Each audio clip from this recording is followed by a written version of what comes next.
আসসালামু আলাইকুম তারেক ভাই। ওয়ালাইকুম আসসালাম। ভালো আছো ভাই? এই তো আলহামদুলিল্লাহ, আপনি কেমন আছেন?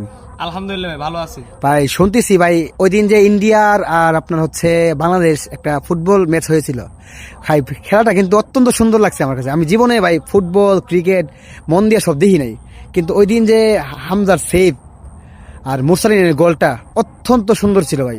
আসলে ইতিহাস করেছে যা, আমার জীবনে ভাই এমন খেলা আমি জীবনে দেখি নাই। আপনার কেমন লেগেছে ভাই? ভাই আমি এক কথাই বলতে চাই, 22 ইয়ার্স মানে 22 বছর পরে বাংলাদেশ ইন্ডিয়ার সাথে একটা ফুটবল ম্যাচ জিতছে। এটা আমার কাছে অবিশ্বাস্য ছিল। আরেকটা কথা হচ্ছে, বাংলাদেশ ফুটবল টিম মনে করেন ম্যাচ জিততে পারে না অনেক দিন ধরে। বাংলাদেশ ফুটবল টিমে ম্যাচ জিতবে এটা আমি কল্পনা করি না ভাই।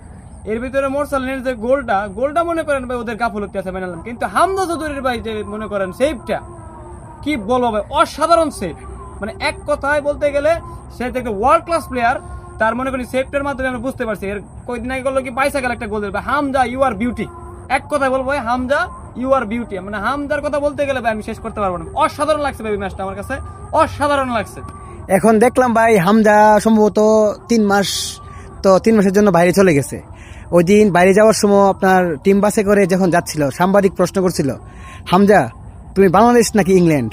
হামজা বলছে বাংলাদেশ। কেন বাংলাদেশ? বাংলাদেশ আমার মাতৃভূমি, বাংলাদেশ আমার সব। বাংলাদেশের মানুষ অনেক ভালো লাগে, অনেক সাপোর্ট করে। বাংলাদেশ অনেক মিস করি। বাংলাদেশ আমাকে অনেক সাপোর্ট করে।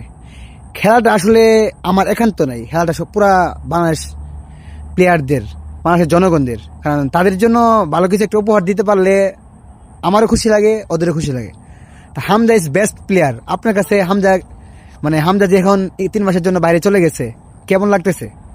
হামজা বাইরে চলে গেছে বলতে কি, হামজা তো মূলত ওর যে ক্লাবটা মূলত যেখানে ও খেলে রেগুলারলি সারা বছর যেখানে খেলে, ওই ক্লাবটার নাম হচ্ছে লেস্টার সিটি।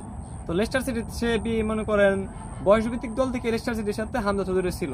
তো হামজা চৌধুরীর সাথে লেস্টার সিটির একটা কন্ট্রাক্ট আছে, সে সারা বছর ওখানে খেলতে হবে। তো ওইখানে ফ্যাসিলিটি যেহেতু ভালো, বড় বড় কোচ আছে এবং সে ওইখানে থেকে অভ্যস্ত, ওই ক্লাবের সাথে খেলতে পারলে ওর আরো অভিজ্ঞতা বাড়বে। আর এই অভিজ্ঞতা আইসা আমাদের যে প্লেয়াররা আছে ন্যাশনাল টিমে, আমাদের বাংলাদেশ ফুটবল টিমে যে প্লেয়ারগুলো আছে ওদের সাথে ওই অভিজ্ঞতা শেয়ার করবো এবং আমাদের দলকে আরো শক্তপোক্ত করে তুলবো, সেই কামনায় আমি করি। ধন্যবাদ তারেক ভাই, ভালো থাকবেন। ধন্যবাদ এটাই আপনাকে।